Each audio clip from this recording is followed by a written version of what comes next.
¿qué influencia tuvo el liberalismo en esta base social? Porque me da a mí que no tiene mucho que ver con lo que contienen los textos de secundaria y bachillerato en los centros de enseñanza. Adelante.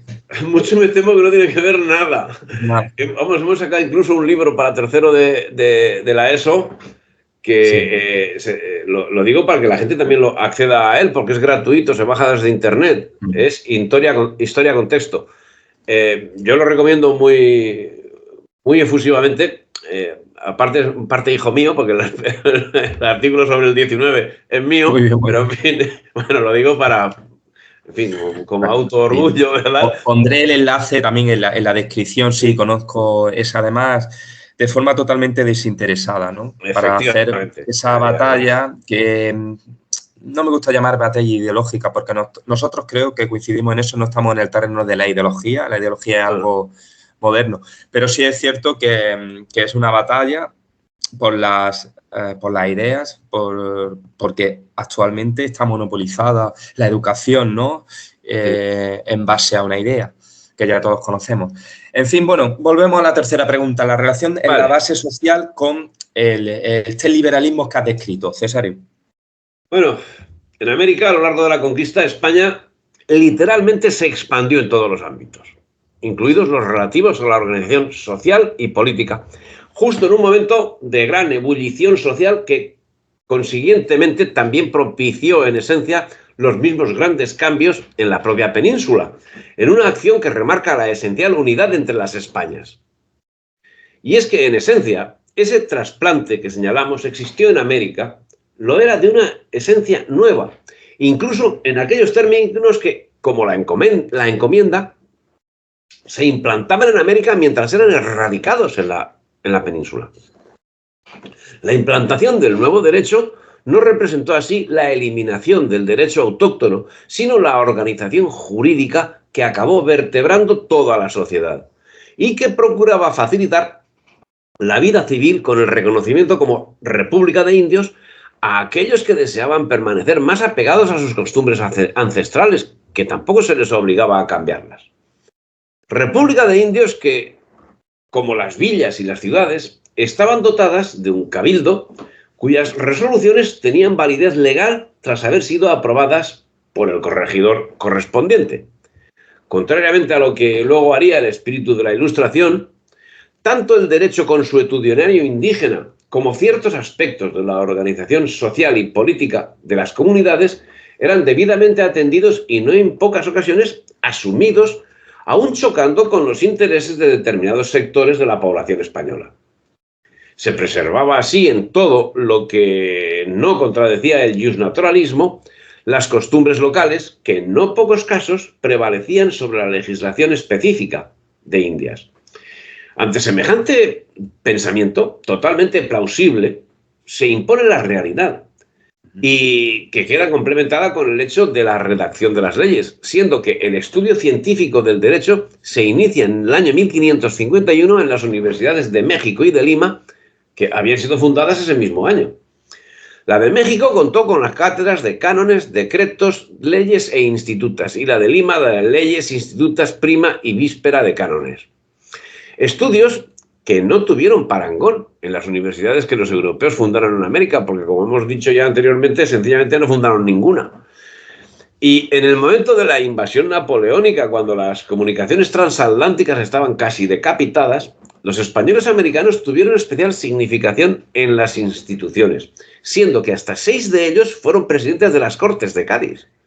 En otros tantos periodos, otros 6 fueron vicepresidentes y 1 secretario, y 3 participaron en la redacción de la Constitución, de la PEPA.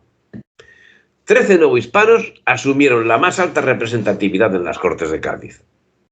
También en el terreno de la cultura podemos citar a quienes forman parte del siglo de oro de la literatura española. El Inca Garcilaso de la Vega, mestizo que nace en América y va a morir a España. Sor Juana Inés de la Cruz. Y otros apellidos nos muestran la grandeza de España. O sea, apellidos como Tezozomoc, como Ixtilchotl, Huamampoma, Machacuti Yamqui y más. Sí, que no son cristianos viejos. Sí, sí, eso. Y Mateo Alemán, nacido en la España europea que terminó su vida en México. Y lo de cristianos viejos que me dices, pues me viene al pelo ahora de que resulta que un guanche era miembro de la catedral de Las Palmas, creo. ¿Eh? Y había pasado, lógicamente, pues claro, aquí viene a decir aquello de la limpieza de sangre y tal, pues habían pasado los análisis de limpieza de sangre perfectamente. Y era miembro, o sea, era un guanche, pues, titular de la cátedra de Las Palmas.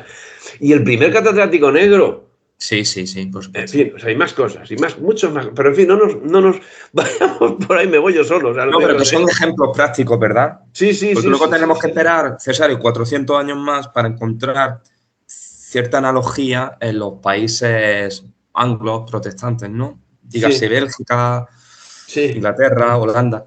Sí. El caso es que los procesos de separación en la América española contra lo que la historiografía tradicional y mediatizada ha difundido no fueron consecuencia de un movimiento anticolonial, sino que formó parte de un plan estratégico británico para la conquista de España que a lo largo de décadas estuvo formando a los próceres, tanto peninsulares como americanos, quienes se encargarían en el momento oportuno de posibilitar la disolución de la monarquía hispánica. De hecho, lo que conocemos como España no es España, es un trocito de España. Porque España se hizo con América. Esto es un trocito de España. Y lo que conocemos como España es una nación artificial surgida de la descomposición de España. Revolución dentro del mundo hispánico que no obedecía a intereses del mundo hispánico, sino a intereses del naciente capitalismo. Y como consecuencia de la necesidad de expansión económica de la nueva potencia mundial, que no es otra que Inglaterra, que exigía la eliminación del Imperio Español, por la importancia que comportaba. Proyecto que se presentaba como factible, dada la situación de precariedad institucional que había venido gestándose en España desde hacía ya 2 siglos en busca de las condiciones que ahora se presentaban como idóneas. El liberalismo propició un conjunto de guerras que consiguieron convertir lo que por naturaleza y por evidencia eran los lugares más prósperos y tranquilos de la tierra en nidos de delincuencia, de miseria y sobre todo de dependencia. Unas guerras que se cobraron al tanto cerca de 800.000 vidas en una población de poco menos de 20 millones de habitantes. Es que es una barbaridad. Es una barbaridad. Y en lo económico, minería abandonada y destruida, una minoría boyante. Hoy, sin embargo, están sacando en un año tanta plata como en 350. O sea, por favor. Claro. Bueno, el caso es que en lo económico todo estaba abandonado y enajenada las propiedades a quienes llegaron como amos de lo ajeno. Las propiedades expropiadas a sus legítimos dueños, siendo los más perjudicados, al menos en cuanto a número, en todo, pero en fin, sobre todo en cuanto a número, los más perjudicados fueron los indios. Pero al fin, estos males serían los de menor envergadura, porque la destrucción del imperio y la creación de 20 entidades independientes, entre ellas, facilitaría la deglución de todas ellas por parte del imperio británico naciente.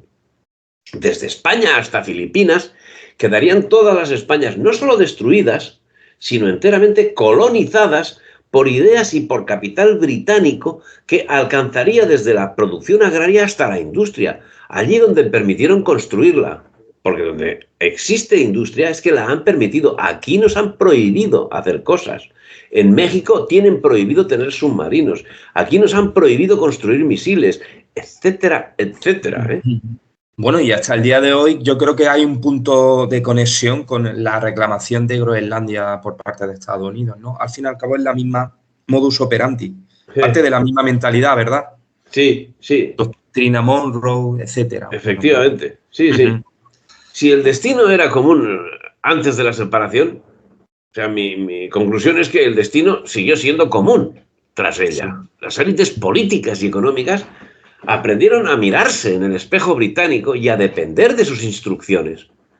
Nada se llevará a efecto sin la autorización de los amos, que se aseguraron el dominio con tratados internacionales de sumisión, Tratados que comenzaron a redactarse en Buenos Aires, como de amistad, comercio y navegación, que se extendieron a lo largo y ancho del antaño orgulloso imperio, y cuya finalidad no era otra que perfeccionar nuestra esclavitud.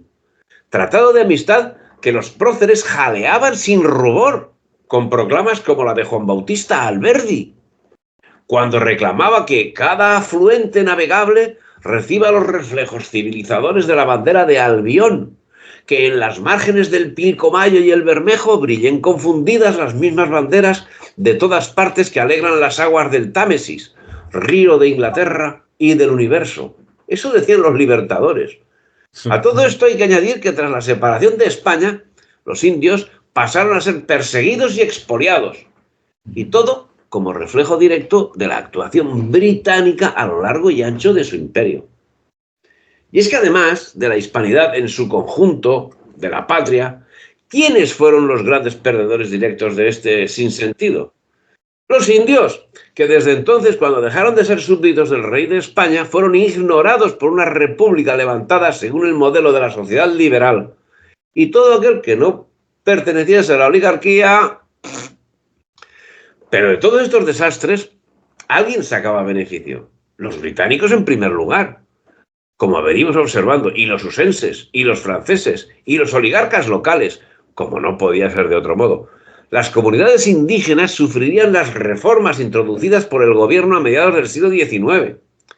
Los reformadores radicales de mediados del siglo echaron por el suelo la protección de los resguardos indígenas y posibilitaron que sus tierras pudiesen ser vendidas y alquiladas a extraños para su explotación, bajo pretexto de que los ingresos obtenidos por las comunidades indígenas por dicho arriendo de tierras se destinarían a la educación de los aborígenes. Pero bueno, todo está dentro de los principios de la Ilustración, que dicen que la mentira son muy buenos. Es una virtud. Claro. Así eran liberadas del pesado impuesto de la mita las comunidades indígenas. Pero no acabaría ahí la presión sobre las capas populares de la sociedad.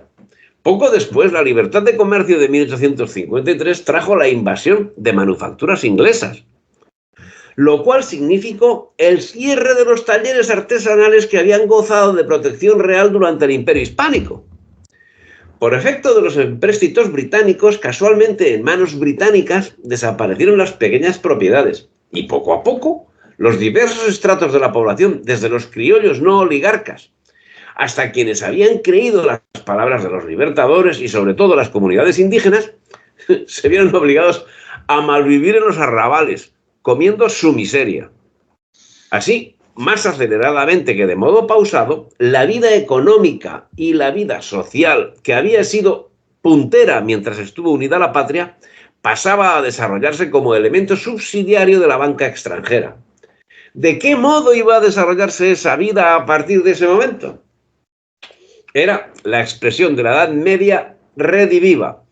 Aquel esplendor que en tiempos tuvo el Imperio Romano devino en la miseria económica, moral y física entre los pueblos surgidos de su caída.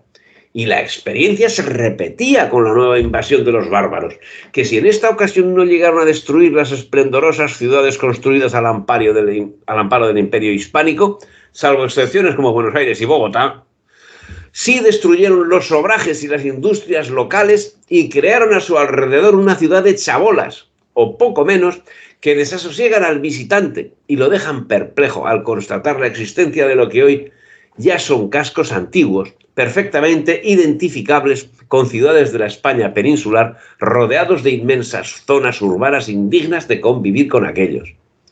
En toda Hispanoamérica, desde México a Buenos Aires, la parte más rica, la más prestigiosa del comercio local, quedará en manos extranjeras.